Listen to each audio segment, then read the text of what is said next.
Remember those questions from my introductory video? No. And to help you get started, here are a couple of questions. A couple of questions that you should keep in mind as you read. No? Don't worry. I'll ask them again.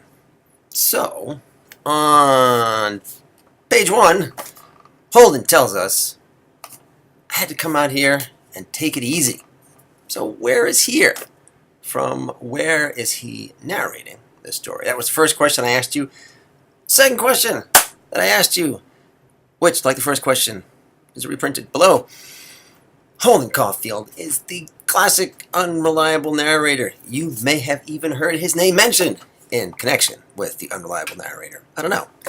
But the classic definition of the unreliable narrator, whether you have heard this before or not, from the late, great M.H. Abrams, is as follows, and I quote, the fallible or unreliable narrator is one whose perception, interpretation, and evaluation of the matters he or she narrates do not coincide with the implicit opinions and norms manifested by the author, which the author expects the alert reader to share, end quote. And of course you are the alert reader. So track Holden's unreliability. What is it that makes him unreliable? And take a moment, write down those answers, press pause on the video, and I will be here when you come back. That's a promise. Okay, so since you may be wondering, here is why I asked you those questions. They teach you how to close read, which is the cornerstone of all work in literature. What does close read mean? It means close attention to the text itself. It means that when you make a claim about the text, such as this book, that you quote the text in support of the claim you're making. So it means paying close attention to the diction, which is a fancy word for word choice, to the tone, which is the narrator or speaker's attitude towards whatever he or she is talking about, to metaphor, to simile, to imagery, to sound, to all that stuff that your English teachers have been bothering you about for all those years. Why? Well, let me put it this way. Sometimes you hear people say that, oh, English classes are all subjective. You just say whatever you think, and that's fine. All interpretations are equal, people say. Well, that isn't true. There are more persuasive and less persuasive interpretations. What makes an interpretation persuasive? Evidence. So, there are many ways to interpret The Catcher in the Rye, for example. Many ways that are quite opposed to one another.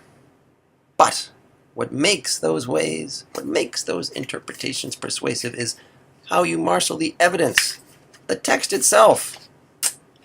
How you marshal that text to support your claims with examples.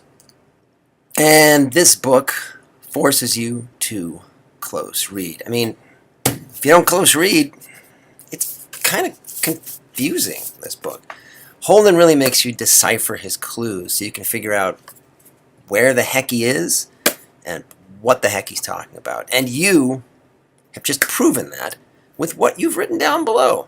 Finding, say, examples of Holden saying one thing and the rest of the narrative saying something else, or of Holden simply contradicting himself, which he does a lot, and which should prompt you to ask questions about the facts of his story. He's not entirely reliable on those facts.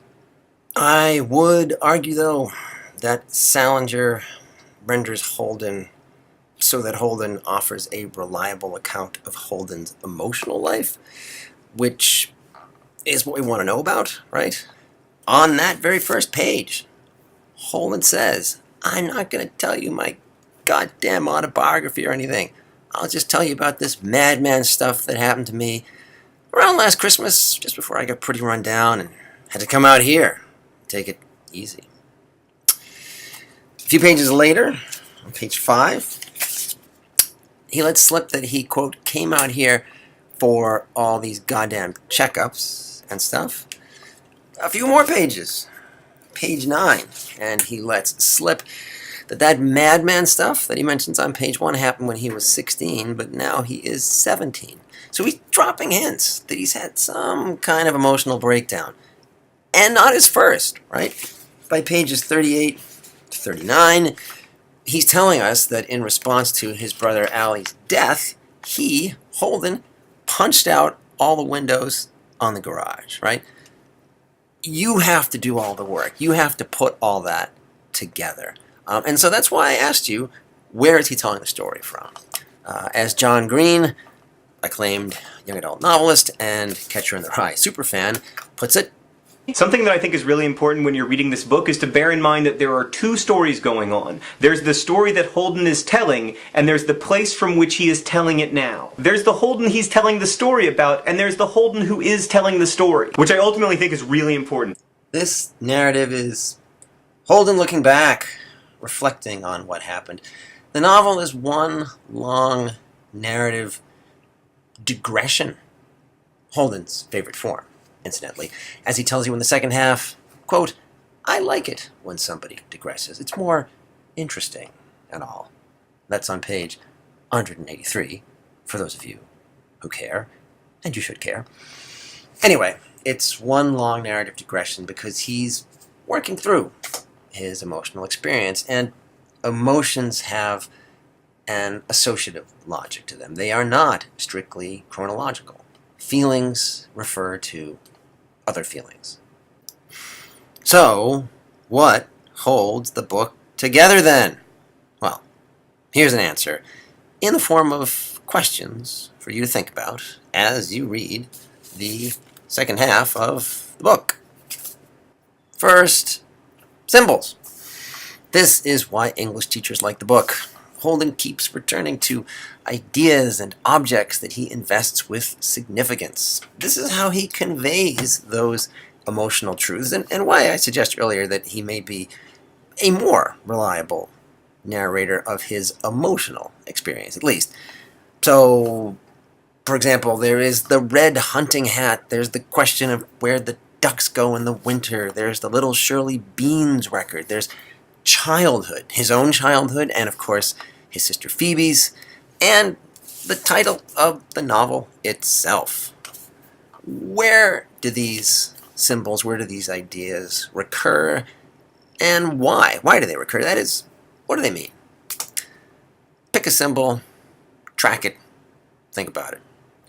Third, in addition to finishing the novel, I've also asked you to read my 7 questions we should ask about children's literature, and pay particular attention to the first of those 7 questions, which is, what does this book present as normal? And apply that question to the novel, following up with these more specific questions that I have borrowed and slightly modified from Natalie Woolridge.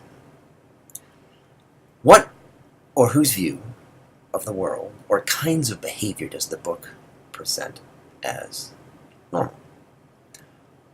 Why is the book written from this perspective? How else could it have been written?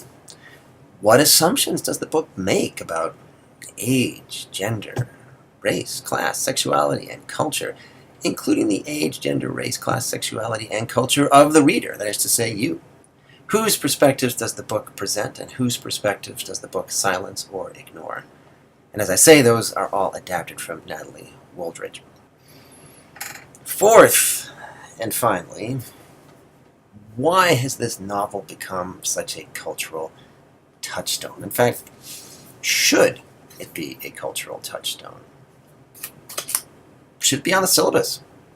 And this last question is not a trick question. First of all, as I said in that opening video, I am always changing the syllabus, and I do not always include Catcher in the Rye on the syllabus. And second, you should question what's on the syllabus. For a class in literature for adolescents, there are literally millions of books to choose from. I mean, each year there are something like 10,000 young adult novels published.